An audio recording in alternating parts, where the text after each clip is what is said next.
What's going on, you guys? Your boy Devon Terrell, the Living Weirdo, and this is part 2 to the Mix and Master series. So in this particular video, I'm going to show you how I like to do my kick and my snare. And the reason why I attack the kick and the snare first is because it is literally the guide for letting me know how to let everything else sit. So I go kick, snare, and then I go vocal. So I'm gonna show you my final kick and snare and my reference mix, which I showed you before, which is Blue Tint by Drake. And basically, I'm trying to get that kick and the snare to sit with the Blue Tint song, which is a commercial record, to sonically see where it's sitting. Once I have that kick and the snare in the right place that's similar to the Blue Tint record that I like, then I know in my heart that where I put my vocal and everything like that is just gonna be a lot easier because I have a guide.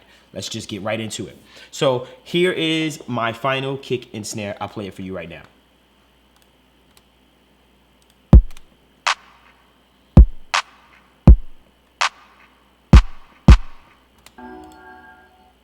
And now let's listen to Drake's kick and snare. Look who I'm fucking again. I had on ice, but then I watched the ice get thin. One more time, same exact thing. Here's my kick and snare.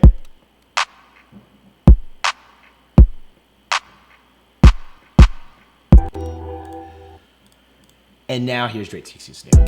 Look who I'm fucking again. I had on ice, but then I watched the ice get thin.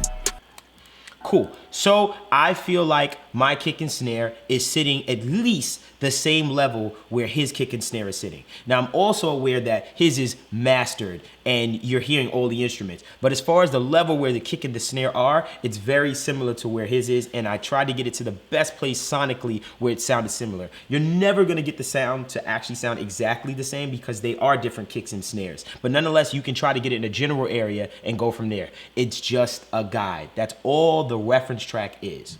So let's get right to it. So now I'm gonna walk you through how I got to that kick and to that snare. Okay, so let's go right over here. So let's go on over to my kick first, and I'll turn all of this stuff off. So first thing I like to do is EQ. Now, in particular, I like to use this Tech EQ. Love this EQ. You can use any EQ, but I like the sound of this EQ. It's very great for bass and kick sounds. So what I did was at 60 hertz, I boosted about 1.5 dB of that frequency, and it added a little more thump to my kick. So I'll do it before and after. So before and after, I'll keep punching it back and forth. So without it.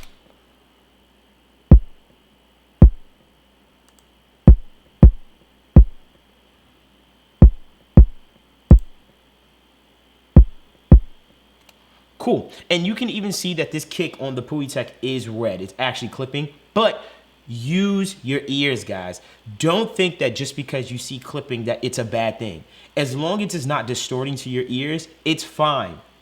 You have to break yourself out of the habit of looking at those meters so much. You really got to get in the habit of using your ears because your ears are the truth, not the meters, okay? All right, after I add that, I like to come over here and add this Smack Attack. And basically what the Smack Attack plugin is a transient shaper. All it's doing is taking my transients and bringing them out. It has a certain way that it adds characteristics and harmonics and nuances to my kicks or whatever transient you have. So I'll let you hear it before and after. So without it.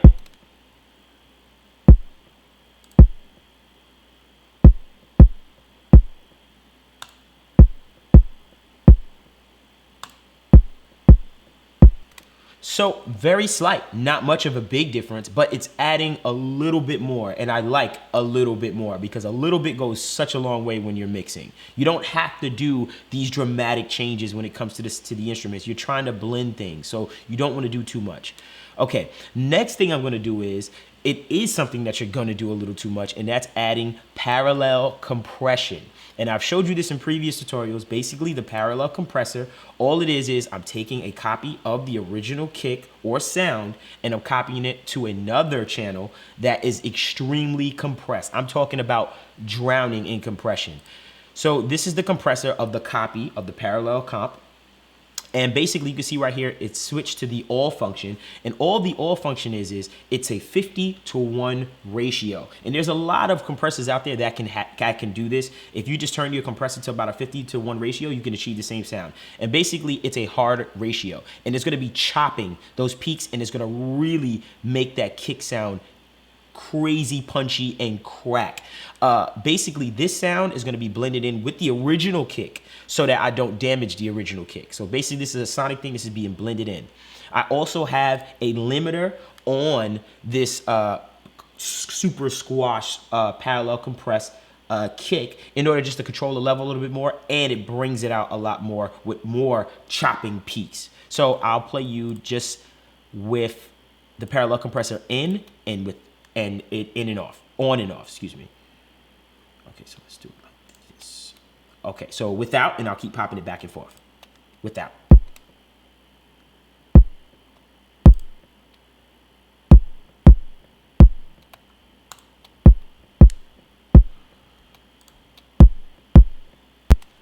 Huge difference, and that's a huge difference without me hurting the original kick. I have more thump. I'm getting everything I want out of that kick from the parallel compressor. Very important. Okay, so now let's move on over to the snare. And I'll take these things off so I can show you how I did it. And it's actually very similar to how I did the kick. So I'm gonna let you hear the snare raw for what it is. And this is it.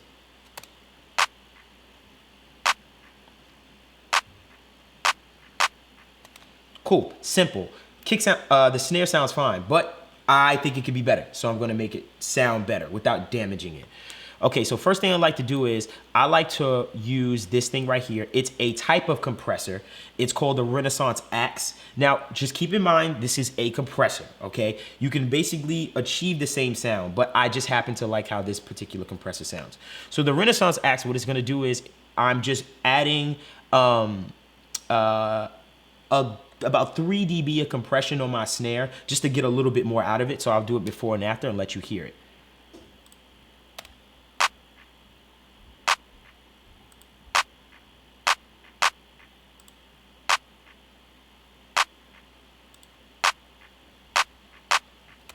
So you can even feel like the snare got a little bit brighter. It kind of just cut through the mix and it kind of just cracks a little bit more. So I like this. You'll also see that I put it at about negative 4.9 dB less. And that's because I'm trying to match the level of how it sounded originally. I don't want it to just crank the volume, because to be honest, when something's cranked in volume, it just, your brain perceives it as it just sounds better. And that's not the case.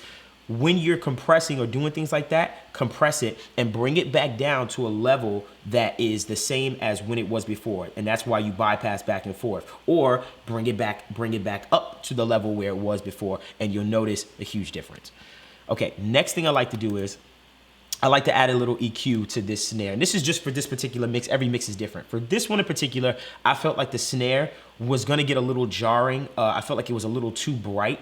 And I had a lot of different elements that were in the mix that I felt like it was gonna compete with. So to combat that, what I did was I rolled off a lot of the low end of the snare, not enough where the body of the snare is going, but I rolled off a lot of the low end. So now my kick and all my bass instruments have a place to live, as well as some of the high end of this. And the reason why I cut off some of the high end of this is because sometimes with the high end, hearing the snare, which is gonna be constantly going throughout the song, it can get annoying, it can get jarring to your ear, and I don't want to turn off the listener. So what I did is I rolled off some of the high end so that the vocal wouldn't have to compete, and the other instruments that are bright won't have to compete. So listen closely. I'll pop it in and out. Before.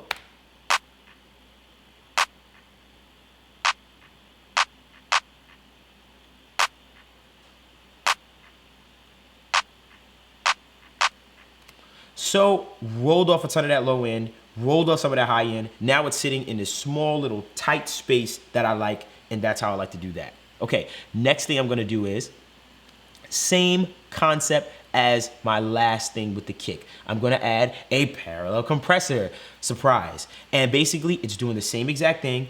It's a copy of the signal that I'm sending out that I'm gonna blend in with the original. And this copy, same exact thing, smashed. You'll see a medium attack. You'll see somewhat of a medium to slow release on it, just to keep it like a brick so it's not too much going too crazy. And you'll see a ton of gain reduction as well. So it's a smashed copy of it. And same exact thing as the kick, what I told you. So I'll let you hear it before and after. So before.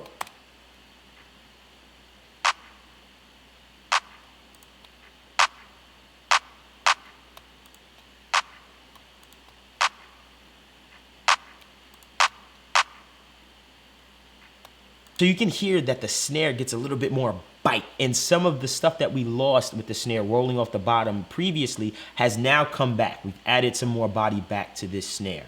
And that's basically how I like to do that.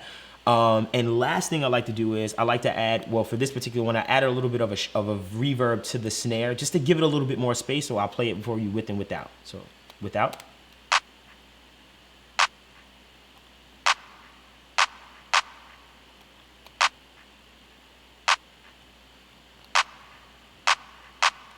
So huge difference. You can hear that the snare has a little bit more life. It feels like it fills more of a space and it kind of just floats in the air, which I like for this particular mix.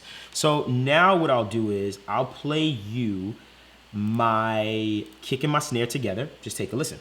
This is it all together.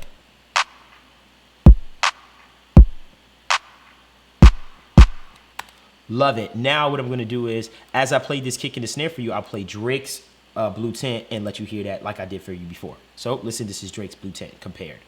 Look who I'm fucking again. I had on ice, but then I watched her. Cool. And now back to mine.